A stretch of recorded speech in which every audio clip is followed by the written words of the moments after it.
আজকাল কিন্তু সহিহ বুখারী এবং মুসলিমের বিরুদ্ধে একটা আন্দোলন গড়ে উঠছে। আন্দোলন সহিহ বুখারী এবং মুসলিম, এবং এই আন্দোলনটা মাযহাবী আন্দোলন। সহিহ বুখারী এবং মুসলিমের বিরুদ্ধে মাযহাবী একটা আন্দোলন গড়ে উঠছে, এবং এই আন্দোলনটা অত্যন্ত সুপরিকল্পিতভাবে এখন আস্তে আস্তে দেখা যাচ্ছে যে কুতুব সিত্তা, এই যে সহিহ বুখারী এবং মুসলিম সহ কুতুব সিত্তাকে পরিত্যাগ করার একটা আন্দোলন চলছে। এবং এটা শুরু হয়েছে আমাদের বাংলাদেশ থেকে, তারপরে ভারতবর্ষে ব্যাপকভাবে এই আন্দোলনটাকে তারা অনেক সময় প্রকাশ্যে নাম দিয়ে দিচ্ছে যে সহিহ হাদিস কি আহলে হাদিস বিরোধী আন্দোলন, আহলে হাদিস দমন, আহলে হাদিস দমাও, আহলে হাদিসকে নির্মূল করো, আহলে হাদিসদেরকে একেবারে ভ্যানিশ করো, এই এই এই কথাগুলো বলছে। এবং এটা বলার কারণে এই যে মুফতি মিজানুর রহমান নামে একজন বই লিখেছে, এবং মুফতি মনসুরুল হক নামক একজন তাদের মুফতি, উনি এটার সম্পাদনা করেছেন। সেখানেই তার ভূমিকায় লিখেছেন, কি লিখেছেন দেখেন, কত মারাত্মক কথা। রাসূলুল্লাহ সাল্লাল্লাহু আলাইহি ওয়াসাল্লামের যেগুলো আসল হাদিস গ্রন্থ, এই আসল হাদিস গ্রন্থগুলোকে ছুঁড়ে মারার মতো কথা, এই হাদিস গ্রন্থগুলোর প্রতি অনাস্থা সৃষ্টি করার মতো কথা ওখানে কথা লিখেছে কি, এবং এটা লেখার কারণও আছে। সাধারণত মাযহাবী বিভিন্ন আমলের ক্ষেত্রে সহিহ হাদিসের, সহিহ বুখারী এবং মুসলিম থেকে হাদিস পাওয়া যায় না। এটা হলো এক নম্বর কারণ। মাযহাবী আমলের জন্য হানাফি মাযহাবে যে আমল করা হচ্ছে বিভিন্ন ইবাদতের ক্ষেত্রে, সেই ইবাদতের ক্ষেত্রে সহিহ বুখারী এবং মুসলিমের মধ্যে তাদের দলিলগুলো ঠিক মতো পাওয়া যাচ্ছে না। তাদেরকে দলিল গ্রহণ করতে হলো যথেষ্ট গোজামিল দিতে হয়, গোজামিল বলতে হয়। এই জন্য তারা এখন আনুমানিক ঢিল ছোড়ার মতো, মানে চোখ বন্ধ করে একটা কথা সাজানোর মতো করে কথা বলে। সেটা কি, হানাফি মাযহাবের ভিত্তি সিহা সিত্তা গ্রন্থের উপরে নয়, স্পষ্ট বলে দিয়েছে। আপনারা পড়েন, ওই গ্রন্থটার নাম, বইটার নাম হলো কোরআন ও হাদিসের দৃষ্টিতে হানাফি মাযহাবের আমলের সুদৃঢ় প্রমাণ। গ্রন্থটার নাম কি? কোরআন এবং হাদিসের আলোকে হানাফিদের আমলের সুদৃঢ় প্রমাণ। এই বইয়ের মধ্যে, কারণ হাদিস থেকে সুদৃঢ় প্রমাণ নিতে হবে, তো হাদিস থেকে সুদৃঢ় প্রমাণের কথা আপনি যখনই শুনবেন, তখন দেখি তো, খুলে দেখি তো তোমার তোমার তোমার আমলটার সুদৃঢ় প্রমাণটা কোথায় আছে। হ্যাঁ, তখন তো পাবে না। এই জন্য বইয়ের ভূমিকাতে বলে দিয়েছেন, মানে একটা নোট দিয়ে দেওয়া হয়েছে, সতর্কীকরণ, বিশেষ দ্রষ্টব্য। সেটা কি, হানাফি মাযহাবের আমলের সুদৃঢ় প্রমাণ কোরআন হাদিসে পাওয়া যাবে, তবে এই ইলমটা থাকতে হবে। সেই ইলমটা কি, যে হানাফি মাযহাবের আমল ইবাদত গুলো সিহা সিত্তা গ্রন্থের উপরে ভিত্তিশীল নয়। বুঝা গেছে? কিসের উপরে ভিত্তিশীল বলছে? হানাফি মাযহাবের আমল ইবাদত সিহা সিত্তার হাদিস অপেক্ষা মজবুত ও সহিহ হাদিসের উপরে ভিত্তিশীল। বুঝেছেন? ওটা থেকে আরো মজবুত। হ্যাঁ। আসসালামু আলাইকুম ওয়া রাহমাতুল্লাহি ওয়া বারাকাতুহু। সম্মানিত শ্রোতা মণ্ডলী এবং দেশ ও বিদেশে আমাদের দাওয়া সেন্টারের সাথে যুক্ত সম্মানিত মুসলিম উম্মাহ, ইদানিং অনলাইনে আমাদের হানাফি উলামাদের বিরুদ্ধে একটি বিশেষ অভিযোগ উত্থাপন করা হচ্ছে। সেটা হলো, আমরা সিহা সিত্তার বিরুদ্ধে, তন্মধ্যে সহিহাইন তথা বুখারী মুসলিমের বিরুদ্ধে অবস্থান নিয়েছি। নাউযুবিল্লাহি মিন যালিক। এই কথার পিছনে যুক্তি কি? সেটা হচ্ছে যে এখন আমরা আহলে হাদিস নিধন বা আহলে হাদিস ভাইদের বিরুদ্ধে বিভিন্ন সেমিনার করছি ইত্যাদি করে যে অবস্থান নিয়েছি, এটা হচ্ছে তার প্রমাণ। আসলে এখানে দুটো জিনিসই পরিষ্কার হওয়া দরকার। এক নম্বর, ওলামায়ে দেওবন্দের পক্ষে কখনোই সহিহাইনের বিরুদ্ধে অবস্থান করা কঠিন কালেও সম্ভব নয়। কেন? কারণ এই ওলামায়ে দেওবন্দ এবং হানাফিরাই এই উপমহাদেশে সিহা সিত্তার সর্বপ্রথম দরস ও তাদরিসকে শুরু করেছেন। এমনকি বর্তমানে যে সকল ভাইগণ আহলে হাদিস ভাইদের মুখপত্র হয়ে ওলামায়ে কেরামগণ কাজ করছেন, তারাও এই দেওবন্দি মাদারেস থেকেই সিহা সিত্তার দরস নিয়ে গেছেন। এছাড়া সিহা সিত্তার ব্যাখ্যা মাযহাবী ভাইদের যেই পরিমাণ খেদমত করেছেন, এই পরিমাণ খেদমত তারা কখনো করেনি। মাযহাবী বা আমাদের হানাফি মাযহাবের যেই পরিমাণ মাদ্রাসা, এগুলোর দর্স ও তাদরিস হচ্ছে, অন্য কোথাও এই পরিমাণ দর্স ও তাদরিস হয় না। অতএব আমরা সিহা সিত্তা, যেহেতু বিশ্বনবীর মুখ নিঃসৃত বাণী, এই সিহা সিত্তার বিরুদ্ধে অবস্থান করা বহু দূরের কথা। যদি কোনো বেঈমান এই সিহা সিত্তার বিরুদ্ধে বিন্দু পরিমাণ কোনো কথা বলে, তাহলে সেটাও আমরা সহ্য করতে রাজি নই। বাকি থেকে গেল এখন আহলে হাদিস ভাইদের সাথে আমাদের চলমান যে ইলমি একটা তর্ক বিতর্ক, বিভিন্ন অনুষ্ঠান হচ্ছে, এটার কি জবাব? আসলে আমরা ওনাদের উৎখাত বা নিধন এরকম শব্দ এই ব্যবহার মনে হয় ঠিক হবে না।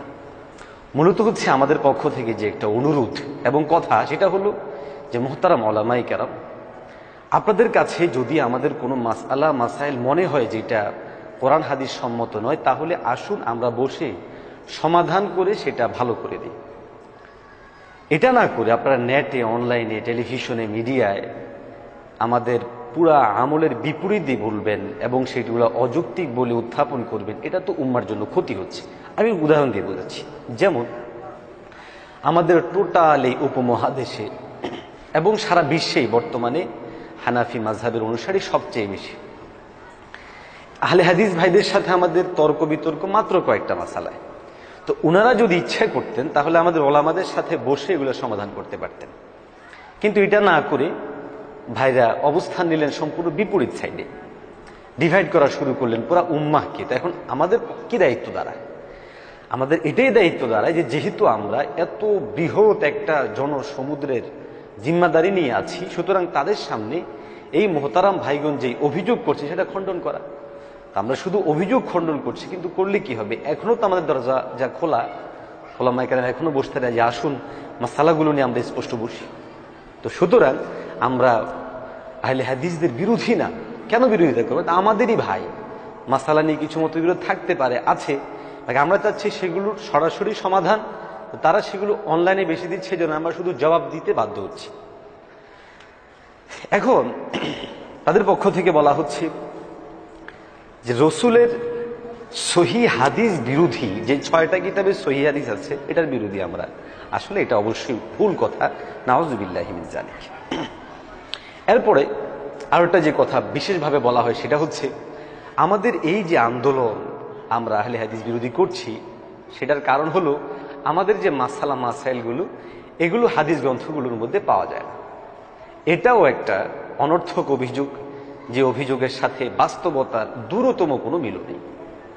সুপ্রিয় শ্রোতা মণ্ডলী, যে অভিযোগটা আমাদের সম্মানিত ভাইদের পক্ষ থেকে করা হয়ে থাকে, যে আমাদের বিভিন্ন আকাবিদ্য ওনাদের বিভিন্ন গ্রন্থ এবং কিতাবের মধ্যে লিখেছেন এ ধরনের শব্দ, যে হানাফি মাযহাবের ভিত্তি সিহা সিত্তা গ্রন্থের উপরে নয়। এই লেখাটা এসেছে কোরআন ও হাদিসের দৃষ্টিতে হানাফি মাযহাবের আমলের সুদৃঢ় প্রমাণ এই বইটি। তো এটাকে কেন্দ্র করে আমাদের সম্মানিত শেখরা আহলে হাদিসদের একথা বুঝাতে চাচ্ছেন যে আমরা প্রকারান্তরে এখানে হাদিসের বিরুদ্ধে অবস্থান গ্রহণ করেছি। এই জন্যই আমরা এখানে একটা আনুমানিক ঢিল ছুঁড়ার মতো একটা ঢিল ছুঁড়ে দিলাম যে সিয়াসিত্তার উপরে না। তাও কেন? এটাই উপলক্ষে যেহেতু আমাদের মাসআলাগুলোকে এই সিয়াসিত্তার মধ্যে পাওয়া যায় না। সম্মানিত হাজিরিন, সুপ্রিয় শ্রোতা মণ্ডলী, আসলে যাদের এই 6 কিতাব এবং এই কিতাবের লেখকগণ সম্পর্কে অভিজ্ঞতা আছে, যার মাযহাবের ইমাম এবং ইমামদের জীবনী সম্পর্কে যাদের জানা আছে, এই ধরনের প্রশ্ন তাদের কাছে কখনোই টিকবে না। প্রথমত হচ্ছে আমাদের স্পষ্ট হওয়া দরকার, সেটা হলো ফিক কি। এটা কি কোনো ব্যক্তি মতামত? না ভাই, ফিক এটা কোনো ব্যক্তি মতামত না, বরং এটা হলো কোরআন এবং হাদিস এই উভয়টার সমন্বয়ে মানুষের বাস্তব জীবনে চলার জন্য যেই পদ্ধতি নিয়ম সেগুলোকে শরঈ আলোকে যে সমাধান দেয়া হয়, এই সমাধানের নাম হচ্ছে আল ফিকহুল ইসলামী।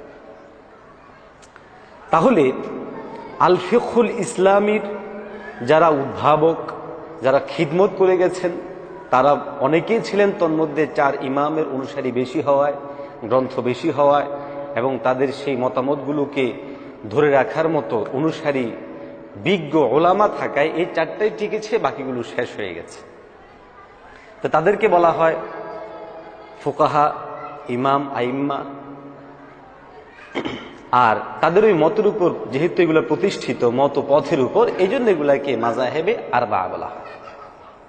তাহলে এখানে এই যে কথা বলা হচ্ছে যে আমাদের এটা হচ্ছে গোঁজামিল দিতে হয়, এই জন্য আমরা বলে থাকি যে আমাদের ভিত্তি মাযহাবের, বিশেষ করে হানাফি মাযহাবের ভিত্তি সিয়াসিত্তার উপরে না, এটা যে বলা হয় এটা আসলে একেবারেই সঠিক কথা না। সেটা আমি আপনাদের সামনে পেশ করছি। তার আগে আমি একটা বিষয় পরিষ্কার করতে চাচ্ছি, সেটা হলো সম্মানিত শাইখগণ মাঝে মধ্যে যেটা চেষ্টা করেন যে আমরা সিয়াসিত্তার বিরুদ্ধে কিভাবে অবস্থান নিলাম, এটা হচ্ছে যে আমরা আহলে হাদিসদের বিরোধিতা করছি। তো প্রিয় ভাইয়েরা, আহলে হাদিসদের বিরোধিতা করা মানে তথাকথিত আহলে হাদিস আর সিয়াসিত্তার বিরোধিতা করা এক জিনিস না। বলে কেন? কারণ হচ্ছে সিয়াসিত্তার প্রত্যেকটা ইমাম তারা কোনো না কোনো মাযহাবের অনুসারী ছিলেন, এটা ঐতিহাসিকভাবে প্রমাণিত।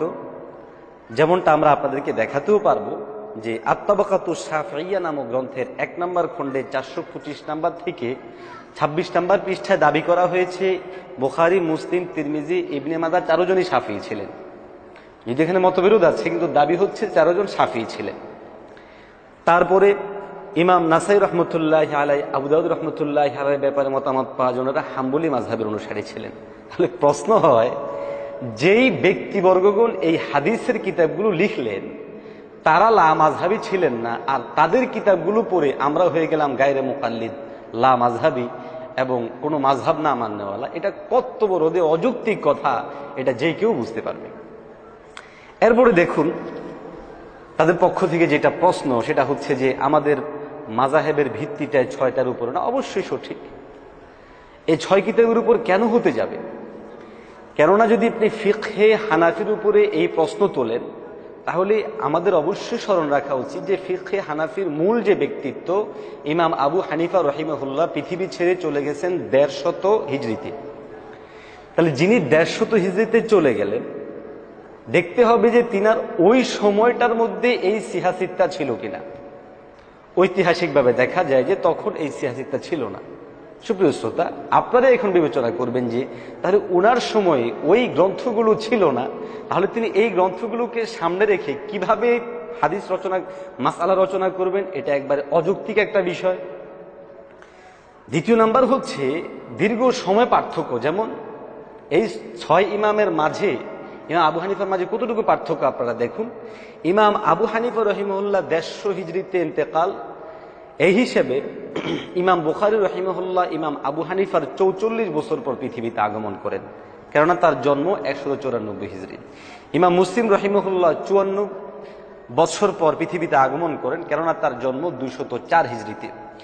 ইমাম তিরমিজি রহিমাহুল্লাহ 60 বছর পর পৃথিবীতে আগমন করেন, কেননা তার জন্ম 210 হিজরিতে।